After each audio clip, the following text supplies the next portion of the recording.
ఉన్న బంగారాన్ని విడిపించి ఆ రోజు ఆన్లైన్ రేటుకే మేము కొంటాం. Sharma gold company.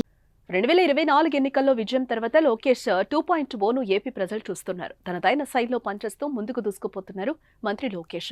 కష్టం అనే మాట వినపడితే ఇట్టే సాయం చేస్తున్నారు. అంతేకాదు ప్రభుత్వం అధికారులు సిబ్బంది నిర్లక్ష్యంపై ఫిర్యాదు అందినా అంతే వేగంతో స్పందిస్తున్నారు. సోషల్ మీడియాలో యాక్టివ్గా ఉంటూ తన దృష్టికొచ్చే సమస్యలను వేగంగా పరిష్కరిస్తూ ప్రజల మన్ననలు పొందుతున్నారు. తాజాగా ఓ భక్తుడు చేసిన ట్వీట్కు నారా లోకేష్ స్పాట్ యాక్షన్ తీసుకున్నారు. వినాయకుడు స్వయంభూగా వెలిసిన అతి ప్రాచీనమైన క్షేత్రం కాణిపాకం. ఎంతో మంది భక్తులు నిత్యం కాణిపాకాన్ని సందర్శిస్తారు.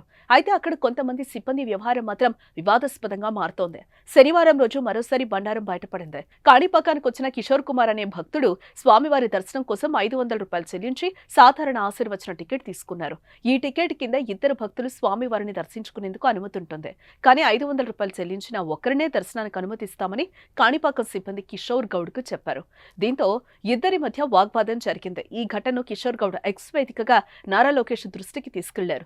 నారా లోకేష్ అన్న కాణిపాకం దేవాలయంలో దోపిడీ దారుణంగా ఉందని, 500 రూపాయల టికెట్ తీసుకుంటే ఒక్కరనే దర్శనానికి అనుమతిస్తారని, అడిగితే రూల్స్ ఇంతే అంటూ బుకాయిస్తున్నారని ఫిర్యాదు చేశారు.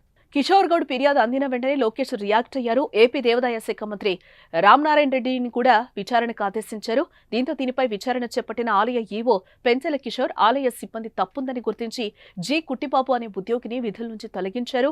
ధారణ ఆశీర్వాదం టికెట్ ఒకరికే అని మభ్యపెట్టడమే కాకుండా భక్తుల పట్ల అమర్యాదగా ప్రవర్తించి దేవాలయ ప్రతిష్టకు భంగం కలిగించినందుకు ఉద్యోగం తీసివేస్తున్నట్లు ఉత్తర్వులు జారీ చేశారు. మరోవైపు సాధారణ ఆశీర్వాదం టికెట్పై భక్తులకు ప్రవేశం లేదన్న ఆలయ ఈవో దర్శనానికి విడిగా టికెట్ తీసుకోవాలన్నారు. ఈ విషయాన్ని టికెట్ కౌంటర్లో ఉన్న సిబ్బంది భక్తులకు తెలియచేయాలని, కానీ అలా చెప్పకుండా వారితో దురుసుగా ప్రవర్తించిన కుట్టిబాబును విధుల నుంచి తొలగిస్తున్నట్లుగా పేర్కొన్నారు. ఇలా సోషల్ మీడియాలో ప్రజల నుంచి వచ్చిన ఫిర్యాదులపై లోకేష్ యాక్షన్ తీసుకోవడం ద్వారా సామాన్యుల నుంచి హర్షం వ్యక్తమవుతోంది. ఇలాంటి చర్యల ద్వారా తప్పు చేయాలనుకునే వారు కూడా భయపడతారనే అభిప్రాయం వ్యక్తం చేస్తున్నారు. మరి మీరేమంటారు? కామెంట్ చేయండి.